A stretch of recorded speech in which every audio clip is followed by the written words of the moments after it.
I'm Spencer. And I'm Eric. And this is The Itch. And we're here to discuss the Nintendo E3 conference. Nintendo. A little bit disappointed with it. I was underwhelmed. And I'm a big Nintendo fan. So that's saying something. And I'm not. So, they kicked it off. First off, Nintendo did a video presentation. Everything was pre-recorded. Yeah, and that's how they usually do it. That's how they did it last year, too. Which was, I thought it was fine. It gives you the impression, though, that they probably weren't that interested in being here. Well, one thing that we came to the conclusion of is that E3 is not really Nintendo's thing. They've been doing a lot of their stuff on YouTube. They've been publishing their own announcements on YouTube. Yeah, like recently they announced they actually published Mother 1, which is called like Earthbound Beginnings. Didn't you mention E3? Just forget about it. They did. The presentation started off pretty funny. They started off with Muppets of themselves running around and doing things. And then they morphed into Star Fox characters. Yeah. What's Star Fox? Star Fox? Well, that's an interesting question. Star Fox was originally a Super Nintendo game that took advantage of the FX chip in the newest version of the Super Nintendo that they created. And that was like a really state-of-the-art at the time. It allowed for 3D imaging on the Super Nintendo. So was it like burst processing? Flash processing? No, it was an actual real thing. Oh, okay. Yeah. Sorry for Segaholics out there. But basically it did that, and they were going to make a StarCraft 2, but ended up just taking a lot of the ideas they got from Star Fox 2? Star Fox 2. And just porting it over to the N64 version, which was the classic Star Fox 64 that everyone knows and loves. So we haven't really heard from Star Fox since the GameCube's horrible outing. I've heard of it. It's like Star Fox Adventures or something. Yeah, and they're like, this is like a dinosaur planet, and is what it is. So they announced it. They showed it off. They had the creator talk about his Shigeru Miyamoto. Talks about how he came up with the concept for Star Fox, and there's this temple, and there's archways, and flying under archways, and the protectors of the temple were animals, and he had a big affinity with the temple growing up, so he wanted to make a game, and there was a TV show called like X-Wing Fighters or Thunder Fighters or something that he wanted to model this after. So it's a not TIE fighter. It's a airplane fighter gunner thing with animals as the lead people, and then he said Star Fox, and then he showed off some of the features with the controller and with the system itself. So my first vision of the game, I thought it looked kind of bad. Honestly, I thought it was a little bit low res and everything, which I've come to. It's ironic. Low res for Nintendo. Yeah, and it's ironic because everyone knows that the Wii U is less powerful and isn't able to pump it out. But I give Nintendo constant credit because they make their games look gorgeous, regardless of the fact that they're lower res and not as powerful. They work with what they have, the color palettes. They work so well with it, and my first glimpses of it were like, ooh, this is like GameCube quality. I was thinking GameCube. Nintendo 64 kind of thing. Yeah, it looked very. Maybe they went for that on purpose to have like a blocky kind of feel, because that's how the FX thing was. It didn't look like they were attempting for it. Yeah, it looked kind of weak to me. Yeah. So, I mean, all the features were kind of cool. It had, unless you use the Wii controller, the big one with the actual screen on it. I never know what to call it. The gamepad. The gamepad thingy. And you actually get to use that as a first-person mode to shoot and aim and everything, where you use the actual TV to control the ship. Yeah, so if you want first person, instead of going to the settings and switching to first person, you just look down at the controller. Yeah. If you want third person, you look up at the TV. And it all controls simultaneously at the same time. So you're not missing out, really. I mean, you're just... It's basically like being in a ship. Yeah. You can focus here, you can focus up there, but, you can move, actually control with, I guess there's a gyroscope in there or something. Yeah, the weighted balance, the stuff they use for the Wii remotes and stuff. So that's going to be pretty cool. Yeah. I thought that was really awesome. I'll definitely be grabbing that. My big fear for this conference is that they were kind of talking about how that was going to be the main focus, and I just don't think Star Fox is strong enough of a license to carry Nintendo. And I stand by it. I as great as it was, it looked great. It's not going to be like a system seller. I don't think. No, I don't think so. They will not come out with Star Fox bundles of Nintendo. So then they spoke about NX briefly, saying it'll be something they talk about more in 2016. They talk about more. Yeah. Then they discussed briefly Super Mario Maker, but we shouldn't go into it too much because they talk about it later in greater detail. Yeah. And then they hit the Amiibos, which is something that I don't think any of us are into at all. They did mention it. It was a little interesting the way they went about it, though. Yeah. Amiibos obviously not new, but them partnering with Skylanders, that is actually pretty new because, again, that's a third-party thing. Yeah. And there's a pretty funny comment that he made about the fact that they're working with a third party. But you had some comments to make about the Amiibos before I... So, yeah, there's going to be the turbocharged Donkey Kong, Hammer Slam Bowser.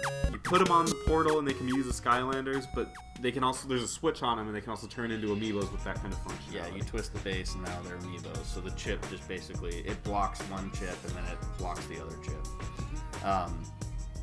So I can mention now. Okay, so in the conference, what's his name? Reggie Fils-Aimé? Fils-Aimé? Whatever. So Reggie's talking to the third party guy from Skylanders, and he goes, "Hey, so tell us how it is to work with the Nintendo. Yeah. What is your experience as a third party working with Nintendo?" And the guy's like, "Well, it was pretty great working with you guys because you gave us more flexibility than we thought you would." Yeah. Full stop. Yeah. I love Nintendo. It was such a fed-in comment, and it was weird because it was the only question he asked him. Mm-hmm. Like nothing about anything else. Just like, hey, how is it working with us? Because I hear we're pretty tough to work with. And yeah. Like, no, you guys are great. It was such just. It was crap. Yeah. And you're used to Nintendo being quirky and a little off base and stuff, but that was such a forced business move that it was almost like it was passive aggressive. So third party people, I don't really like, and even the things that they were talking about, that they were like, well, we didn't know if we could make Bowser bigger, but then you guys said no, make him a flame guy. It seemed like they were all of the ideas that the third party had that they wanted to do. They're like, no, get creative with it, but do this. Yeah. Oh, you want to catch the Koopas on fire? Use the skeleton Koopa. Yeah, it's kind of like, you know what would be creative is if you did this. Like, yeah, that's cool. What about this? Like, no, we told you what we wanted. You're going to do that. Yeah. So, Nintendo, I know you guys are protective, and you guys have a great first party games and all that stuff, that's fine.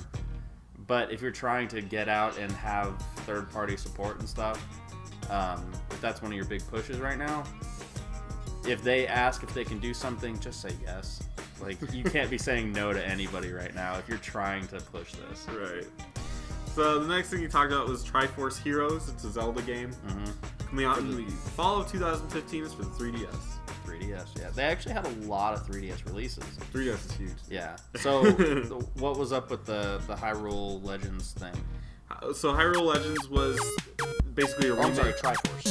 Yeah, the Triforce Heroes was basically Zelda but multiplayer, which they experimented with on the GameCube a long time ago. But everybody had to have a Game Boy Advance, and they had to plug it into the GameCube, and it was really shitty. I mean, it was a fun game, but it's just impossible to manage that.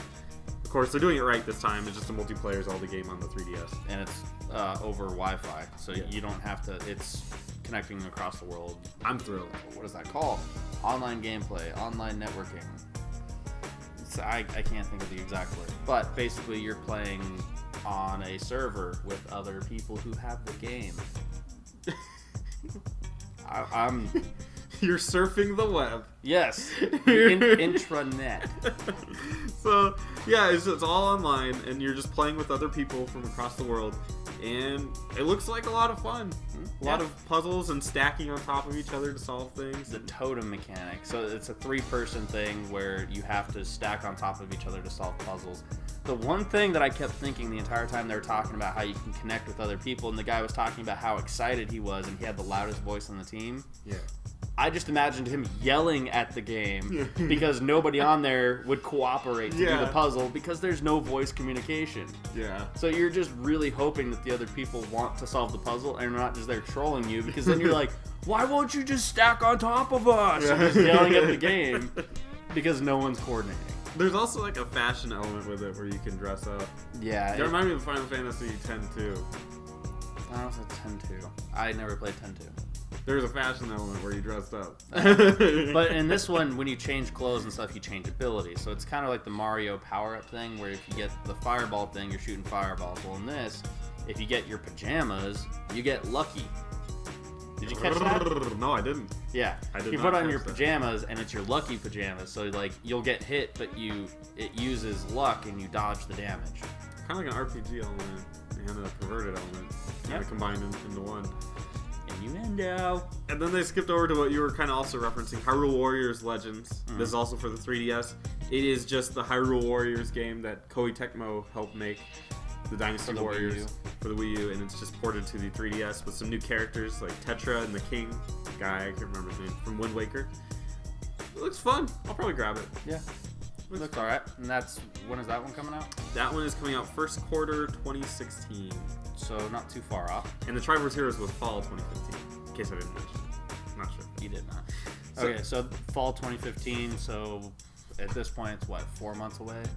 Yeah. 4 months away for that, and then if you wait another 7 months, you're getting another Zelda game. Woo! Big time Zelda fans. Yep. And this one's for old JD. For you, JD. JD begged All us. for you. He's like, the only thing I want from Nintendo is a Metroid Prime game. And they delivered. They delivered this especially for you. They're like, hey, hello, knock knock. Just JD. Just for JD, here's a JD, we need you to sign for this. Metroid Prime Federation. It's 4-player co-op, blast ball, 3 versus 3 sci-fi sports. So it's Metroid Prime with like Mii's. They're like Mii's playing Metroid Prime. They don't look like traditional Metroid suits. It doesn't look dangerous. It doesn't look dangerous. It is total chibi. Yeah. And there's different game modes that you can play in the whole Metroid universe thing. But it's total Mii game. MII. Yeah. And it's a shooter. It just looks fun and kiddie and playful. It does not look anything like the Metroids we've seen before. Yeah. So That's disappointing. They could really use a good Metroid Prime game right now, and this was not it. no, yeah, they could use it. It would have taken the place of Star Fox easily. Yeah. But they want to focus more on the family entertainment. On to some cool stuff. Fire Emblem Fates. We all knew this game was coming out. Fire Emblem's great. It's coming out 2016. Fire Emblem's legit, folks. It is tactical RPG. You haven't played Awakening, do it. Yes. It's freaking If good. if any other Fire Emblem game out there, you can ignore almost all of them. Pick up Fire Emblem Awakening. That one it completely redefined all the Fire Emblems before it. Yeah. So just pick that one up for the 3DS. Play through it. There is some DLC content with it, and I'm sure this one will have DLC content as well. Mm-hmm. And from what I've known of it, they didn't say too much about it. They actually had an English translation of the preview. Okay. Previously it was Japanese, and it was called Fire Emblem If. Now for America release, it's Fire Emblem Fates. In it, they showed off the story and how it goes. They didn't really go too much in detail of it, but quickly. There's there's different paths of the story you can take, and it looks like they're selling 3 different versions of the game. The 3 different versions are like a black version, a white version, and then like a gray version, where your character starts off and he's the son of the enemy king, but you were raised by this family, and then you get to choose whether or not you want to side for loyalty and stay with the kingdom that raised you, or do you want to go be with your bloodline and go follow your father. Or in the other one, in the gray version, the 3rd option that they're releasing, you can play through as your own individual kingdom, where you don't side with either of them and tell both of them to screw off. So that's pretty cool. I can say that I have never paid close attention to any of the Fire Emblem stories. Oh, really? I do not enjoy them, but I love the gameplay. Yeah, and that's just what I plugged through. And apparently they speak to each other, but I just yeah, the gameplay of Fire Emblem is fantastic if you like tactical RPGs. The story, it's not as great. I'm gonna agree there. It's not as great, but it definitely is. It definitely is there. Yeah, it's definitely there. Next up, Atlas came out with something called FE. It was very Japanese. I had no idea what was going on. And FE is not Fire Emblem. Mm-mm. It was an Atlas production, and it was very strange. Like, there's a lot of pop music and dancing and stuff. It was JRPG. At first I thought it was Persona, with some of the art style. Some of the art style and just the way that they seemed like teenagers and the pop culture and stuff. But then it was like every person had a, I want to say Knight and Shield, sorcery and magic kind of alternate ego or personality where they were a badass, but then they were a kid. And they became a badass, and then they were a kid. Yeah. So I don't know if it's like It's really confusing. But there's a lot of girls with really large breasts in it as well. Mm-hmm. I just expect that. I mean, JRPG, I expect big ass titties. Tons of waifus, whatever you want to call them. Didn't really understand it, but it's coming out in 2016, so enjoy that. Next up was Xenoblade X. That game looks freaking awesome. Huge world. Xenoblade Chronicles X? Did I get it wrong? Xenoblade Chronicles X. Huge world. Crazy cool graphics. It plays kind of, if you haven't played Xenoblade Chronicles and you have a new 3DS, that's awesome. Or just play it on the Wii, which is considered the better version. I was gonna say, yeah, the Wii is the one that most people are jumping on. The Wii U version. The Wii U version? No, it came out on the Wii. Oh, I thought it had a release. Never mind. No, it was on the Wii, and then it got ported to the new 3DS. But everyone thinks the new 3DS one isn't as good because of the graphics. But it's still great. Okay. But anyway, so the combat kind of works like Final Fantasy 12, I would say, except better, like where it's actually playable and not terrible. It's kind of like an MMO, like a real MMO, how that should play, mixed with Final Fantasy 12. So. Super solo adventure. Yeah. It looks it's really, really fun and addictive. And it kind of, like, there's big monsters in it and stuff. And it depends on where you're hitting them, where some moves actually take effect. So like you have to hit them from behind to do double damage, or if you hit them from the side, it'll knock them over, and then you can do combos on them and stuff. Really, really cool. So great game. Comes out on 12/4/15. That's a must buy for anybody on the Wii U. Next up, here we go. Animal Crossing Happy Home Designer. Yeah. You know what? I will say Animal Crossing is huge for Nintendo. It's legit. Like, it's a big cash cow for them. And it looks like you have your own yard, you get to build the town up. It looks like there's some card functionality on it. And it comes out on 9/25/2015. I will be getting it, I'll tell you that much. It's considered a big deal. I don't know, did you ever play any of the Animal Crossings? No. There's a very addictive nature to it. Some people end up playing it every single day for a year. It is too chibi for me. I almost replaced that with cheesy, but I went with chibi. I don't know, chibi? That's how you describe it? I don't know. I've heard the term used when it's just too kiddie. When like the big eyes and big heads and small bodies, like that's how I don't know the exact definition of chibi, but it fits. I guess it fits a little bit. And then there's another Animal Crossing game where you take turns on Amiibos. I wrote Amigos. I'm pretty sure it's not your Spanish friend. Yeah. But you take turns with Amiibos in a board game. It's like Amiibo Festival. Or something like that. Amiibo Festival. And it works on the Wii U. On the Wii U, and it seems like a Mario Party kind of thing, where they were rolling dice and then moving across the board. But every time I did notice that the date was changing every time. So I'm wondering if it's a minigame part of Animal Crossing. Yeah. Where it's like, hey, every day you get to go put your Amiibo on there, and they progress, and they get to roll and move on the board, get power-ups and bonuses. Something weird going on with that. That would be my guess. Not really interested. I don't give two shits. Yeah. Next, they talked about Yoshi Woolly World. Mm-hmm. Looks like a fun Yoshi platformer. I've seen it before and everything. Co-op, super easy game. And then they kept talking about the difficulty. Like, it can be really hard, but you can also just walk through the level. Yeah. It's an easy game. It's for little kids. Yeah. It's going to come out 10/16/2015. All I can say is I really love the art style. Yeah, they did a great job. Like, it's beautiful. like we were saying before, Nintendo knows the limitations of their systems, and they can typically take what they have and work with it. And Woolly World does that. It's very simple graphics. It's cartoon-esque, but they use a realistic engine on some of it, so the wool actually has lighting effects that actually make it look like wool. Yeah, looks gorgeous. There's some interesting game mechanics with it, and the chick that was showing it off, she actually was knitting and like made like little tiny demos of the Amiibos that they're gonna make with wool. Yeah, that looks actually really cool. Yeah, really they are unique. cute. They're very adorable. She had quite the set of teeth on it.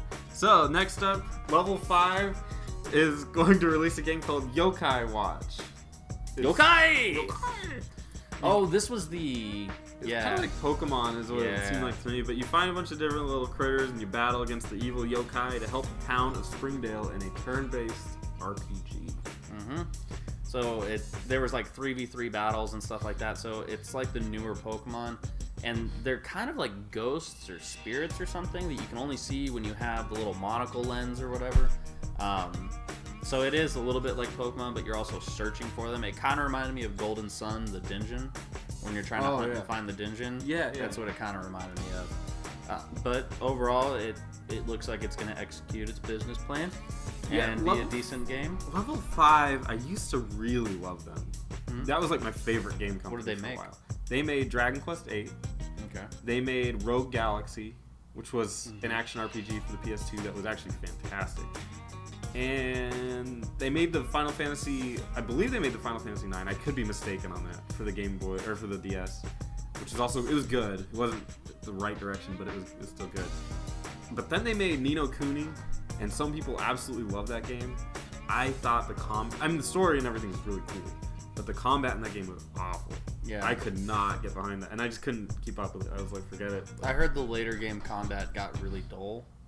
The beginning of the game, it gave you a little more to do. Yeah. But later in the game, it kind of fell off and just became monotonous. Well, I found myself just cheating to win in that game. Like, I would just run away from the fight that I would be in, and then I would just wait for things to happen. I'd be like, okay, cool, all right, let's go back in. Because the game just kind of, it was really a weird combat system. Yeah. But that's not this game. This game is Yokai Watch, and it looks interesting. Yeah. Next up, Mario and Luigi Paper Jam. Did you play any of the Mario and Luigis? I didn't play any of the Mario Luigis, but I did play the Mario RPGs. Good stuff. Yes. The Mario and Luigi, especially for the Game Boy Advance, the first one, Superstar Saga, is amazingly good. Amazingly good. And the other ones are actually really good too, but the Superstar Saga just stuck with me in my head. It's just being fantastic, and they're hilarious. That is dialogue I will read. It's just, they're so stupid and silly. But it looks like they're combining it with Paper Mario. Mm-hmm. There's Mario and Luigi, and then there's Paper Mario following them around as well. Yeah. And they all kind of work together to do all this stuff. Looks fantastic.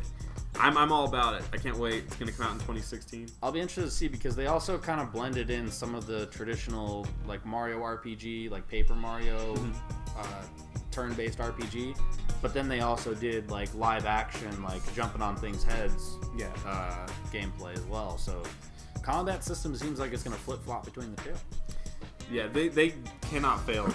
They always make great games with that series. Although I heard Sticker Star Saga was not very good. No, God no. But I'm hoping Alpha Dream is taking the helm on this one, because they're the ones that make the Mario and Luigi games. Okay. I'm hoping I didn't catch it if they did, but anyway. Mario Tennis is next. Ultra Smash, not much to say. Holiday 2015. Mario Tennis was a lot of fun. Was it? It was a lot of fun. I don't know if I'd pay $60 or $50 for it, but it was a lot of fun. I can't remember. One of my favorite game developers, I want to say it was Camelot. It keeps sticking to my head. They made some of my most favorite RPG games of all time, and then they started exclusively making Mario sports games. Oh, wow. I really want to say it was Camelot. And Mario Tennis was like their first, like, oh, it was successful, we're going to stop making RPGs and we're going to do this now. So I'm kind of pissed. Anytime I hear Mario Tennis, I'm like... It was a fun game. I've never played a tennis game besides Mario Tennis. Kind of like I've never really played racing games besides Mario Kart. But Mario Tennis is a lot of fun. And then like the characters grew really big and everything. So that was a thing.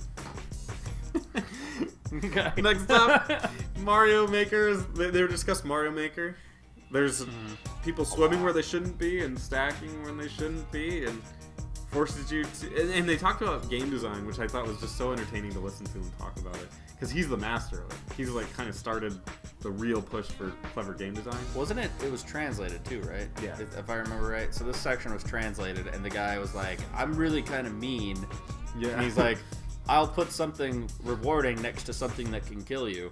Yeah. And he's like, so I put he's talking about the very first level. He's like, you jump up and hit the power up and you're running for it, but if you run too fast, you're going to run into the enemy. So you got to be patient. Yeah. Well, no, what I liked about it, he was saying that, so the enemy was here and the power up is here, that you have to hit the block to get the power up. So he's going to put the enemy here, so you're like, I better jump over him to hit it. Right where he is, you're going to hit the power up. And it forces you to understand, one, to dodge the enemy, because the first time you might just run into him and die. Gotcha. But two, you're like, oh, when I hit those blocks, power-ups come out. Yeah. Which is basically the concept for the entire game. He did make a very interesting comment that it's something that you talk about quite often, is you hate tutorials in games. Right. Games that force you, like, it pauses the game and comes up with a wall of text and says, do this to save. Right. Do this to dodge an attack. Yeah. The way he's talking about it was that all in game. You learn it as you go. How they were talking about the ramps, and you jump over, and if you missed the jump, you just fell to the ground, and you were stuck between them until you jumped out. The next one, it was a bottomless pit, so if you didn't make that jump that you just previously made, you're gonna die. So they slowly bring you into, and that's called game design. Yep. And that's something that nobody does these days. They just handhold you and they're like, hey, here's how you jump. Yeah. Press A twice to double jump. Yeah. A really good example also of game design is Metroid. The first Metroid, maybe Super Metroid, had what's considered the best in-game tutorial ever created. I remember it telling me a lot of things when I was playing it. Like, it was talking a lot of wall of text. Like, when I got a new power up, it was like, this thing can shoot these things, but it didn't tell you exactly what it could shoot. It would just tell you, this is a powerful rocket because it can damage blah. The beginning tutorial for it is you like running and like teaching you how to aim and everything, but not telling you to do it, but like having everything there, and you're like, you gotta hit that target, and it's like, how are you gonna hit it?